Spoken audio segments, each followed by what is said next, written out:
সম্মানিত দর্শক আসসালামু আলাইকুম। আশা করি আল্লাহ তাআলার অশেষ রহমতে সকলেই খুব ভালো আছেন। আজকের এই ভিডিওতে আমি আপনাদেরকে জানানোর চেষ্টা করব যে আপনারা যখন নতুন ছাগল কিনে নিয়ে আসেন তখন ছাগলটার খাবারের প্রতি অরুচি কেন হয়। আজকের এই ভিডিওটি তৈরি করার উদ্দেশ্য হলো আপনারা হয়তো অনেকে নতুন ছাগল কিনে নিয়ে এসে দেখেন যে ছাগলটি ঠিকমতো খাওয়া-দাওয়া করছে না। এর ফলে আপনারা চিন্তিত হয়ে পড়েন যে আপনার ছাগল অসুস্থ হয়েছে কিনা। এজন্য আজকের এই ভিডিওতে আমি আপনাদেরকে এই বিষয় সম্পর্কে একটু ভালোভাবে জানানোর চেষ্টা করব।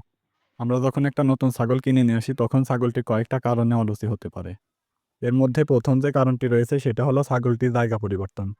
এর কারণ হলো ছাগলটি যখন নতুন পরিবেশে আসে তখন এ পরিবেশের সঙ্গে তার খাপ খাইয়ে নিতে ২-১ দিন সময় লাগে।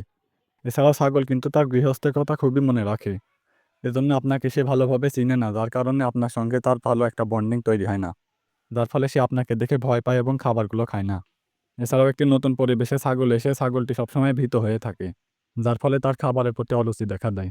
তাছাড়াও অনেক সময় দেখা যায় যে ছাগলটি তার বাড়িতে বাচ্চা ফেলে রেখে এসেছে, কিংবা ছোট ছাগল যদি কেনেন তাহলে তার সঙ্গী কিংবা ভাই বোন কিংবা মাকে ফেলে রেখে এসেছে। যার ফলে সে ছাগলটি তার সঙ্গীদের কথা খুবই মনে পড়ে, এই কারণে সে ভালোভাবে খেতে চায় না। এছাড়াও আপনি ছাগলটিকে কিনে এনে যে ধরনের খাবার দিচ্ছেন সে ধরনের খাবারে সে অভ্যস্ত নাও থাকতে পারে। যার ফলেও তার খাবারের প্রতি অরুচি দেখা দেয়। এছাড়াও আপনি যখন একটা ছাগলকে অনেক দূর থেকে কিনে আনেন এবং গাড়িতে করে কিংবা পায়ে হাঁটিয়ে নিয়ে আসেন তখন কিন্তু ছাগলটির একটু শরীর খারাপ হতে পারে। যার ফলেও তার খাবারের প্রতি একটু অরুচি দেখা দিতে পারে, এটা কিন্তু স্বাভাবিক। এতক্ষণ আমি যে কারণগুলোর কথা বললাম সাধারণত নতুন ছাগলের এ সকল কারণে খাবারের প্রতি অরুচি দেখা দেয়। তবে নতুন ছাগলে খাবারের প্রতি অরুচি হওয়ার প্রধান কারণ কিন্তু তার মানসিক চাপ। এর কারণ হলো প্রতিটি প্রাণী তার বাড়িকে ভালোবাসে। আর সে সবসময় তার পুরনো বাড়িতে থাকতে চায়। নতুন জায়গাতে তারা কখনোই যেতে চায় না। আর যখন আমরা বাধ্য করে তাদেরকে নতুন জায়গাতে নিয়ে এসে অভ্যস্ত করার চেষ্টা করি তখন কিন্তু তাদের খুবই মানসিক কষ্ট হয়। যার ফলে তারা কয়েকদিন খাওয়া-দাওয়া করে না। এছাড়াও তাদের পুরনো বাড়ি ও গৃহস্থের কথাও বারবার মনে পড়ে। তাছাড়াও আগেই বলেছি যে তারা তাদের সঙ্গী ও সাথীকে ফেলে রেখে আসে, যার কারণে তাদের মন খারাপ হয়। তো এতক্ষণ আপনারা আমার কথাগুলো শুনে হয়তোবা ভাবতে পারেন যে ছাগলের আবার মন আছে কিনা? কিন্তু ছাগলের মন আছে কিনা এটা আমি আপনাদেরকে বোঝানোর চেষ্টা করব না। আপনারা যারা ছাগল পালন করেন তারা কিন্তু অবশ্যই জানেন যে ছাগলের মন আছে কিনা। আর যারা ছাগল পালন করেন না তারা যদি বুঝতে চান যে ছাগলের মন আছে কিনা তাহলে আপনারা ছাগল পালন করে দেখতে পারেন। তো এবার আমি আপনাদেরকে জানানোর চেষ্টা করব যদি আপনারা এই ধরনের সমস্যার সম্মুখীন হন তাহলে কি করবেন? তো আমি আপনাদেরকে বলব যে আপনারা যদি এ ধরনের সমস্যার সম্মুখীন হন তাহলে চিন্তিত হবেন না। একটু লক্ষ্য রাখবেন যে ছাগলটি অসুস্থ হয়েছে কিনা।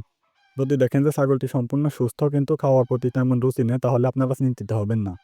ছাগলটিকে কয়েকদিন সময় দেবেন, দেখবেন যে তার খাওয়ারের প্রতি অরুচি আপনা আপনিই ঠিক হয়ে যাবে। আর এ ধরনের সমস্যা হলে আপনারা কখনোই ডাক্তারের শরণাপন্ন হবেন না। এর কারণ হলো ডাক্তাররা আজগুবি চিকিৎসা দিয়ে আপনার থেকে কিছু টাকা হাতিয়ে নিতে পারে। তো আশা করি আপনারা যারা আমার ভিডিওটি সম্পূর্ণ দেখেছেন তারা কিছুটা হলেও উপকৃত হতে পারবেন। আর এই ভিডিওতে কথাগুলোকে হয়তো আমি ঠিকমতো গুছিয়ে বলতে পারিনি, এজন্য আমি আন্তরিকভাবে দুঃখিত। তবে আমি যে কথাগুলোকে বলেছি আপনারা একটু মনোযোগ দিয়ে ভাবলে বিষয়টি খুব ভালোভাবেই বুঝতে পারবেন। তো যাই হোক আজকের ভিডিওটিকে আর বড় করার আমার ইচ্ছা নেই। এর কারণ হলো আজকে সকাল সকাল আমি খামারের কাজগুলোকে গুছিয়ে জরুরি কাজে একটু রাজশাহীতে যাব। আর রাজশাহী থেকে আসতে আমার কালকে সকাল হয়ে যাবে।